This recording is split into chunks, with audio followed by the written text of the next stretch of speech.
ಉಡಾಯಿಸೋ ಖಾರ ಬಣ್ಣ ರುಚಿಯನ್ನು ನೀಡುತ್ತದೆ. ಮೆಣಸಿನ ಪುಡಿ ಚಿಂದಿ ಉಡಾಯಿಸೋ ಖಾರ ಬಣ್ಣ ರುಚಿ.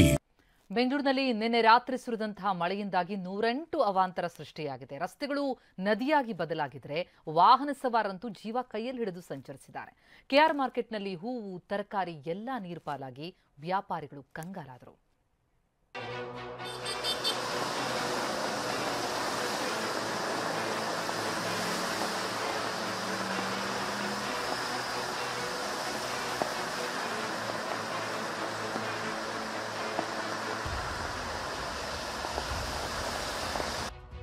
ರಸ್ತೆಗಳು ಸ್ವಿಮ್ಮಿಂಗ್ ಪೂಲ್ಗಳಂತಾಗಿವೆ. ಜನವಸತಿ ಪ್ರದೇಶಗಳಿಗೂ ನೀರು ನುಗ್ಗಿದೆ. ಎಲ್ಲೆಲ್ಲೋ ನೀರು ತುಂಬಿಕೊಂಡಿದ್ದು ಗುಂಡಿ ಯಾವುದು, ರೋಡ್ ಯಾವುದೋ ಗೊತ್ತಾಗ್ತಿಲ್ಲ. ಚರಂಡಿಯಲ್ಲಿ ಹೋಗಬೇಕಾದ ನೀರು ರಸ್ತೆ ಮೇಲೆ ಉಕ್ಕಿ ಹರಿಯುತ್ತಿದೆ. ಕೆರೆಯಂತಾಗಿರೋ ರಸ್ತೆಯಲ್ಲಿ ವಾಹನ ಸವಾರರು ಸರ್ಕಸ್ ಮಾಡಿಕೊಂಡು ಪ್ರಯಾಣ. ಇದೆಲ್ಲ ನಿನ್ನೆ ರಾತ್ರಿ ಬೆಂಗಳೂರಿನಲ್ಲಿ ಸುರಿದ ಮಳೆ ಸೃಷ್ಟಿಸಿದ ಅವಾಂತರಗಳು. ಬೆಂಗಳೂರಿನಲ್ಲಿ ರಾತ್ರಿ ಇಡೀ ಮಳೆ ಅಬ್ಬರ, ಸಾಲು ಸಾಲು ಅವಾಂತರ. ಕೆರೆಗಳಂತಾದ ರಸ್ತೆಗಳು, ವಾಹನ ಸವಾರರ ಗೋಳು. ಸರಿಯಾಗಿ ಅರ್ಧ ಗಂಟೆ ಮಳೆ ಸುರಿದ್ರೆ ಸಾಕು, ಗ್ರೇಟರ್ ಬೆಂಗಳೂರಿನಿಂದ ರಸ್ತೆಗಳ ನಿಜ ಬಣ್ಣ ಬಯಲಾಗುತ್ತೆ. ಗುಂಡಿ ಬಿದ್ದ ರಸ್ತೆಗಳಿಂದ ಬೆಂಗಳೂರಿಗೆ ಅಪಖ್ಯಾತಿ ಉಂಟಾಗಿದ್ದು, ಜಿಬಿಎ ಅಧಿಕಾರಿಗಳು ಗುಂಡಿ ಮುಚ್ಚಿಸೋ ಕೆಲಸ ಮಾಡ್ತಿದ್ದಾರೆ. ಇದರ ನಡುವೆ ಕಳೆದೆರಡು ದಿನಗಳಿಂದ ರಾತ್ರಿ ವೇಳೆ ಮಳೆ ಅಬ್ಬರಿಸುತ್ತಿದೆ. ನಿನ್ನೆ ರಾತ್ರಿಯೂ ಬೆಂಗಳೂರಿನಲ್ಲಿ ಗುಡುಗು ಸಹಿತ ವರುಣ ಅಬ್ಬರಿಸಿ ಬೊಬ್ಬಿರಿದಿದ್ದಾನೆ. ಮೊದಲಿಗೆ 10 ಗಂಟೆಗೆ ಶುರುವಾಗಿ ರಾತ್ರಿ 12 ಗಂಟೆವರೆಗೂ ಸುರಿದ ಮಳೆ ನಂತರ ಕೆಲ ಕಾಲ ಬಿಡುವು ಕೊಟ್ಟಿತ್ತು. ಬಳಿಕ ಮತ್ತೆ ಮಧ್ಯರಾತ್ರಿ 2 ಗಂಟೆಗೆ ಶುರುವಾದ ಮಳೆ ನಸುಕಿನ ಜಾವದವರೆಗೂ ಧಾರಾಕಾರವಾಗಿ ಸುರಿದಿದೆ. ನಗರದ ಪ್ರಮುಖ ರಸ್ತೆಗಳು, ತಗ್ಗು ಪ್ರದೇಶಗಳು ಜಲಾವೃತವಾಗಿ ಜನ ಪರದಾಡಿದ್ದಾರೆ.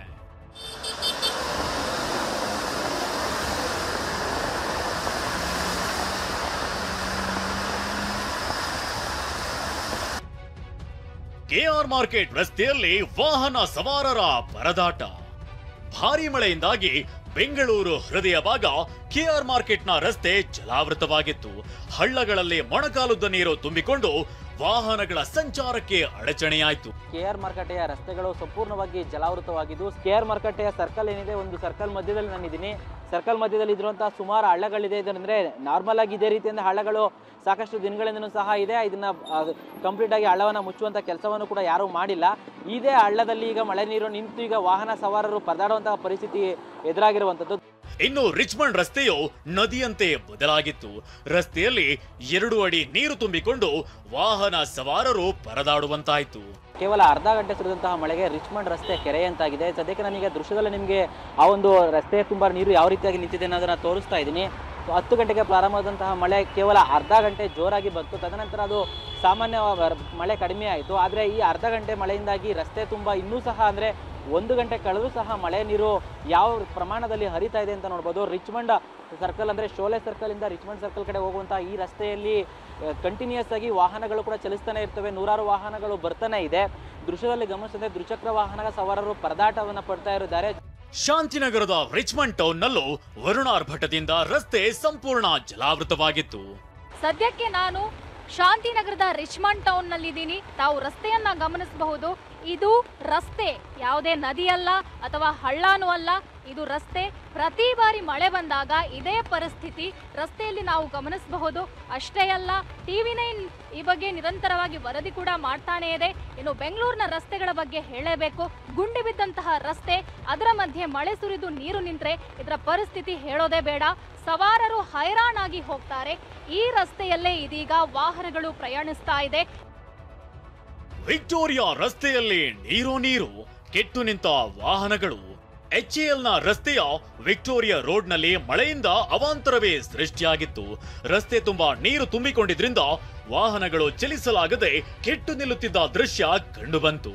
ಮಳೆಯಿಂದಾಗಿ ಗ್ರೇಟರ್ ಬೆಂಗಳೂರಿನ ಅವಸ್ಥೆ ಯಾವ ರೀತಿಯಾಗಿದೆ ಅನ್ನುವಂಥದ್ದನ್ನ ತೋರಿಸ್ತಾ ಹೋಗ್ತೀವಿ. ಇದು HALಗೆ ಸಂಪರ್ಕವನ್ನು ಕಲ್ಪಿಸುವಂತಹ ವಿಕ್ಟೋರಿಯಾ ರಸ್ತೆ. ಈ ವಿಕ್ಟೋರಿಯಾ ರಸ್ತೆಯಲ್ಲಿ ಒಂದು ಬದಿಯಲ್ಲಿ ಅಂದ್ರೆ ಎಡಬದಿಯಲ್ಲಿ ವಾಹನ ಸವಾರರು ಬರೋದಕ್ಕೆ ಭಯ ಪಡುವಂತಹ ಪರಿಸ್ಥಿತಿ ಉಂಟಾಗಿದೆ. ಯಾಕಂತಂದ್ರೆ ಅಷ್ಟರ ಮಟ್ಟಿಗೆ ರಸ್ತೆಯಲ್ಲಿ ನೀರು ನಿಂತ್ಕೊಂಡಿದೆ, ಎಷ್ಟರ ಮಟ್ಟಿಗೆ ನೀರು ಹರ್ಕೊಂಡು ಹೋಗ್ತಾ ಇದೆ. ಈ ರೀತಿ ಹರ್ಕೊಂಡು ಹೋದ್ರೆ ವಾಹನ ಸವಾರರು ಹೇಗೆ ಓಡಾಡಬೇಕು? ಇದು ಕೇವಲ ಇಷ್ಟೇ ಅಲ್ಲ, ಬೇರೆ ಬೇರೆ ಭಾಗಗಳಲ್ಲಿ ಮನೆಯೊಳಗೂ ಕೂಡ ನೀರು ನುಗ್ಗಿದೆ. ಕೆಆರ್ ಪುರಂ ಭೀಮಯ್ಯ ಲೇಔಟ್ ಸಂಪೂರ್ಣ ಜಲಾವೃತ. ಏರಿಯಾದ ಬೀದಿಗಳಿಗೆ ನೀರು ನುಗ್ಗಿದೆ. ಮನೆಯ ಕಾಂಪೌಂಡ್ ಜಲಾವೃತವಾಗಿದೆ. ಇದು ಕೆಆರ್ ಪುರಂನ ಭೀಮಯ್ಯ ಲೇಔಟ್ನಲ್ಲಿನ ಸೀನ್ಗಳು. ರಾಜಕಾಲುವೆ ಸರಿಯಾಗಿ ನಿರ್ವಹಣೆ ಮಾಡದ ಕಾರಣ ನಿನ್ನೆ ರಾತ್ರಿ ಸುರಿದ ಮಳೆಯಿಂದ ಭೀಮಯ್ಯ ಲೇಔಟ್ನ ಬಹುತೇಕ ರಸ್ತೆಗಳು ಜಲಾವೃತವಾಗಿತ್ತು. ಕೆಲ ಮನೆಗಳ ಸಂಪ್ಗಳಿಗೆ ಕೊಳಚೆ ನೀರು ನುಗ್ಗಿ ನಿವಾಸಿಗಳು ರಾತ್ರಿ ಇಡೀ ಪರದಾಡಿದ್ದಾರೆ.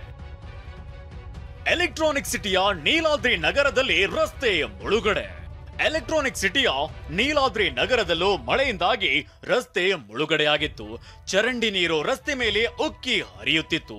ರಸ್ತೆ ಗುಂಡಿಗಳಲ್ಲಿ ನೀರು ತುಂಬಿಕೊಂಡಿದ್ರಿಂದ ವಾಹನ ಚಾಲಕರು ಎದ್ದು ಬಿದ್ದು ಸವಾರಿ ಮಾಡುವಂತಾಯಿತು.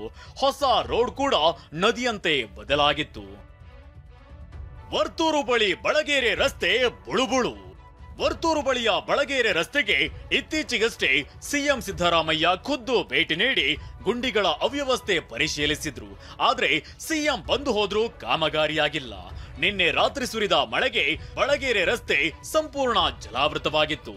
ಇನ್ನು ಹುಸ್ಕೂರು ಮುಖ್ಯ ರಸ್ತೆ, ಸರ್ಜಾಪುರ ರಸ್ತೆಯ ವಿಪ್ರೋ ರೋಡ್ ಕೂಡ ಸಂಪೂರ್ಣ ನೀರಿನಿಂದ ಆವೃತವಾಗಿ ವಾಹನ ಚಾಲಕರ ಪಾಡು ಹೇಳತೀರದಾಗಿತ್ತು. ವರ್ತೂರಿನ ಸಿದ್ದಾಪುರದಲ್ಲೂ ರಣಮಳೆ ತಾಪತ್ರಯಗಳನ್ನ ತಂದಿಟ್ಟಿದೆ. ರಸ್ತೆಯಲ್ಲಿ ನೀರು ತುಂಬಿಕೊಂಡು ವಾಹನಗಳು ಚಲಿಸದ ಸ್ಥಿತಿ ಸೃಷ್ಟಿಯಾಗಿತ್ತು. ಟ್ರಾಫಿಕ್ ಜಾಮ್ ಉಂಟಾಗಿ ಸವಾರರು ಪರದಾಡಿದ್ದಾರೆ. ಮಾನ್ಯತಾ ಟೆಕ್ ಪಾರ್ಕ್ ರಸ್ತೆಯಲ್ಲಿ ಮಳೆ ಸಂಕಷ್ಟ. ಪ್ರತಿ ಬಾರಿಯಂತೆ ಈ ಬಾರಿಯೂ ಮಾನ್ಯತಾ ಟೆಕ್ ಪಾರ್ಕ್ನ ರಸ್ತೆ ಮಳೆಗೆ ಮುಳುಗಿ ಹೋಗಿತ್ತು. ಮತ್ತೊಂದೆಡೆ ನಾಗರಬಾವಿಯಲ್ಲಿ ಭಾರಿ ಮಳೆಯಿಂದಾಗಿ ಮರವೊಂದು ರಸ್ತೆ ಮಧ್ಯೆ ಬುಡಮೇಲಾಗಿ ಬಿದ್ದಿದ್ದು ಅದೃಷ್ಟವಶಾತ್ ಯಾವುದೇ ಪ್ರಾಣಾಪಾಯ ಸಂಭವಿಸಿಲ್ಲ.